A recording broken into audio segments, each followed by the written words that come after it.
Assalamu alaikum everyone. Welcome back to Psychology lecture series. Current chapter is Social Psychology, Social Influence and Group Dynamics. Outline में ये वो सारे topic हैं जो कि हम डिटेल में डिस्कस कर चुके हैं। करंटली हम structure and functions of group पे डिबेट कर रहे हैं।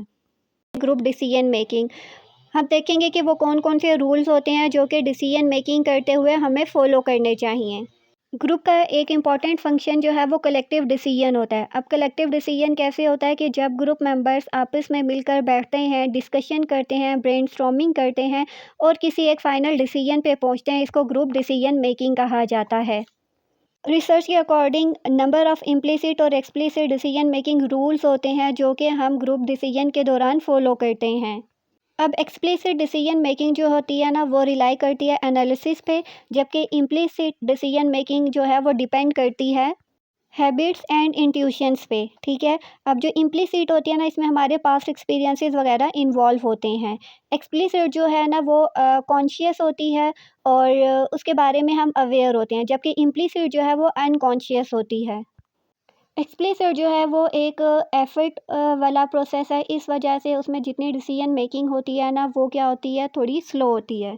इम्प्लिसिट डिसीजन मेकिंग जो है वो फास्टर होती है क्योंकि ये ऑटोमेटिक होती है।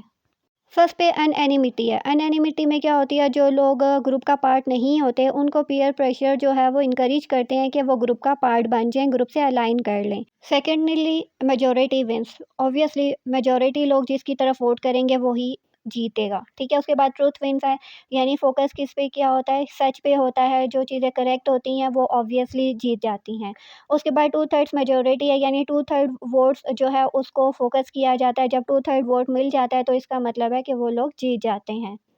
अब डिसीजन मेकिंग के दौरान इनमें से कोई भी रूल अगर फॉलो किया जाता है ना, ये ग्रुप मेंबर्स को भी अफेक्ट करती है और सेकेंडली डिसीजन मेकिंग जो प्रोसेस होता है ना उसको भी अफेक्ट करती है। फॉर एग्जांपल एनएनिमिटी जो है वो प्लेजेंट एटमॉस्फेयर तो क्रिएट करती है, लेकिन इसमें डिसीजन मेकिंग प्रोसेस जो है पेनफुल भी होता है या पेनफुली स्लो होता है। ठीक है।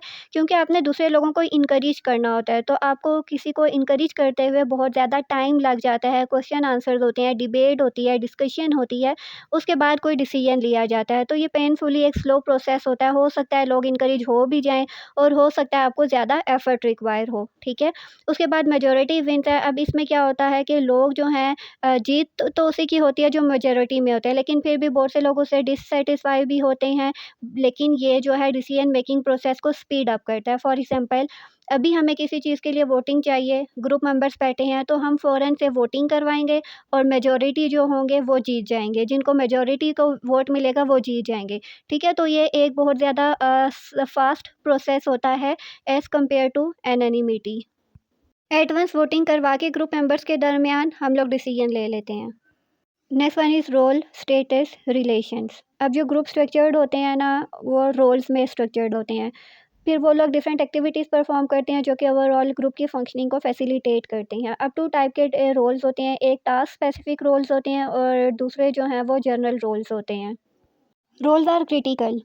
अब स्टैनफोर्ड प्रिज़न स्टडी की गई थी। इसमें जो रिसर्चर्स थे ना, उन्होंने स्टूडेंट्स को रैंडमली रोल्स असाइन किए थे। कुछ स्टूडेंट्स को गार्ड्स के रोल्स असाइन किए थे और कुछ स्टूडेंट्स को प्रिजनर्स के रोल्स असाइन किए थे। और इससे पहले वो जितने पार्टिसिपेंट्स थे ना, उनको स्क्रीन आउट किया गया था कि वो साइकोलॉजिकल स्टेबल हों। ठीक है। क्योंकि साइकोलॉजिकल स्टेबल होंगे तभी हमें पता चलेगा कि रिसर्च से उन पे क्या इफ़ेक्ट हुआ। ठीक है। अब कुछ मेंबर्स गार्ड थे और कुछ पार्टिसिपेंट क्या थे, प्रिजनर्स थे। अब जो गार्ड्स का जिन्होंने रोल प्ले किया था ना, उन्होंने प्रिजनर्स को हैरास्ट किया, ह्यूमिलेट किया, इंटिमिडेट किया। ठीक है। यानी अपने रोल का फ़ायदा उठाते हुए अपनी जो है ना उन पे हुक्मरानी दिखाई और उनको हैरास वगैरह किया। एज़ अ रिज़ल्ट क्या हुआ, प्रिजनर्स डिसइंटीग्रेट हो गए थे, इमोशनल डिस्टर्बेंस उनमें आ गई थी और साइकोलॉजिकल या साइकोसोमैटिक प्रॉब्लम्स आ गए थे। ठीक है। तो इससे क्या फाइंड आउट किया गया, ये रोल्स जो है ना वो क्रिटिकल होते हैं। जिसके पास पावर होती है ना, वो उसका गलत इस्तेमाल करता है, लोगों को हैरास करता है, ह्यूमिलिएट करता है, इंटिमिडेट करता है। उसके वजह से प्रिजनर्स जो हैं वो डिसइंटीग्रेट हो गए थे, मेंटली तौर पे जो है वो बहुत ज़्यादा डिस्टर्ब हो गए थे। तो इसका मतलब क्या है कि रोल्स जो हैं वो क्रिटिकल होते हैं, उनके कॉन्सिक्वेंसेस पे डिपेंड करता है और डिपेंड करता है आपको कौन-सा रोल दिया जाता है और आप उस रोल को किस तरह से लेकर चलते हो। Next one is functionality with in a group. अब जो रोल्स होते हैं ना, वो डिफ़ाइन करते हैं functions with in a group. अब डिफरेंट ग्रुप में जितने भी मेंबर्स होते हैं वो एक-दूसरे से कम्युनिकेट करते हैं, ठीक है? अब जो मोर सेंट्रलाइज़्ड नेटवर्क्स होते हैं ना, वो कम्युनिकेशन को रेगुलेट करते हैं, जबकि लेस सेंट्रलाइज़्ड नेटवर्क जो है ना, वो फ्री कम्युनिकेशन करते हैं तमाम रोल्स में, ठीक है?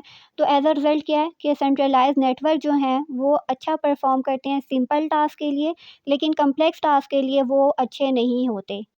क्योंकि हब जो होते हैं ना वो ओवरवेल्म्ड हो जाते हैं, डिलेज़ होते हैं और मिसकम्युनिकेशन उनमें हो जाती है, जिसकी वजह से फ्रस्ट्रेशन होती है, स्ट्रेस इंक्रीज़ हो जाता है। Next one is leadership. First पे है leader categorisation theory versus social identity theory, ठीक है? रिसर्च कहती है कि कोई भी ऐसा पर्सनैलिटी ट्रेट नहीं होता जिसमें हम ये कह सकें ये पर्सनैलिटी ट्रेट जो है ना वो लीडरशिप के लिए इफ़ेक्टिव होता है। बल्कि ये सारी चीज़ें डिपेंड करती हैं कि किसी भी सिचुएशन में या किसी भी सिचुएशन को हम किस तरह से लीड करते हैं। अब फॉर एग्ज़ाम्पल लीडर कैटेगराइज़ेशन थ्योरी कहती है कि हम सब में लीडरशिप स्कीमाज़ होते हैं, ठीक है? कंसर्न होता है कि क्या लीडर को क्या करना चाहिए और कैसे करना चाहिए, ठीक है? फॉर डिफरेंट ग्रुप टास्क के लिए and that we categorise people as effective leader on the basis of their fit to the task activated schema, ठीक है? कोई भी टास्क हमें दिया जाता है ना, तो उसको हम कितने अच्छे तरीके से फुलफ़िल करते हैं, उसको किस तरह से हम लोग लीड करते हैं। अब ये आइडिया बेस करता है सोशल आइडेंटिटी थ्योरी पे, ठीक है? वो क्या कहते हैं सोशल आइडेंटिटी थ्योरी के अकॉर्डिंग कि इम्पोर्टेंट क्या है कि आप ग्रुप के डिफाइनिंग एट्रीब्यूट्स और नॉर्म्स में किस तरह से फिट होते हो। अगर आप गुड फिट होते हो या अच्छे तरीके से फिट हो जाते हो तो आप एज़ एन इफ़ेक्टिव लीडर कहलाए जाते हो। Last one is contingency theory. According to this leadership style कि लीडरशिप स्टाइल जो है वो डिपेंडेंट होती है सिचुएशनल और टास्क डिमांड्स पे, ठीक है? अब इसने 2 टाइप्स ऑफ लीडरशिप को डिस्टिंग्विश किया है। फर्स्ट पे क्या है relationship oriented style and the second one is a task oriented style. First one is relationship oriented style. इसका फ़ोकस किस पे होता है कि ग्रुप मेंबर्स का एक दूसरे के साथ रिलेशनशिप कैसा है और वो ग्रुप के साथ कितना सैटिस्फाई हैं, ठीक है? और दूसरा जो है वो टास्क ओरिएंटेड स्टाइल है। इसका फ़ोकस किस पे होता है कि टास्क कितना एफ़िशिएंटली डन किया जा रहा है, ये टास्क को किस तरह से हैंडल किया जा रहा है, टास्क को किस तरह से कंप्लीट किया जा रहा है। अब जो रिलेशनशिप ओरिएंटेड लीडर्स होते हैं ना, ये ज़्यादा रिलैक्स्ड होते हैं, फ्रेंडली होते हैं, सोशल होते हैं, drive satisfaction from the harmonious group relations, ठीक है? जबकि टास्क ओरिएंटेड जो है अलूफ होते हैं, डायरेक्टिव होते हैं और इनका ग्रुप मेंबर के साथ कोई कनेक्शन नहीं होता है, बेशक ग्रुप मेंबर उनको लाइक करें या ना करें। इनका फोकस सिर्फ़ और सिर्फ टास्क अकॉम्प्लिशमेंट पे होता है। ठीक है, तो आप अपने ही ग्रुप में या अपने इर्द-गिर्द फ़ोकस करें, तो कुछ लोग होते हैं उनका ग्रुप मेंबर के साथ सारों के साथ बहुत ज़्यादा अच्छा रिलेशनशिप होता है। वो टास्क पे चाहे फ़ोकस करें या ना करें, ग्रुप मेंबर्स के साथ उनके बहुत अच्छे ताल्लुकात होते हैं। दूसरी तरह के टास्क ओरिएंटेड होते हैं, उनका जो है ना ग्रुप मेंबर के साथ कोई दुआ सलाम भी शायद बहुत कम हो, इतनी गहरी दोस्ती नहीं होती। बस उनका होता है कि किसी तरीके से मैं ये टास्क कंप्लीट कर लूँ। तो इसी वजह से जो टास्क ओरिएंटेड स्टाइल होता है ना, वो ज़्यादा रिलेशनशिप पे फ़ोकस नहीं करते, ठीक है? तो यह हमारा था structure and functions of group. कोई क्वेश्चन हो कमेंट्स में पूछ सकते हैं। नेक्स्ट वीडियो में मिलेंगे। Till then take care. अल्लाह हाफ़िज़।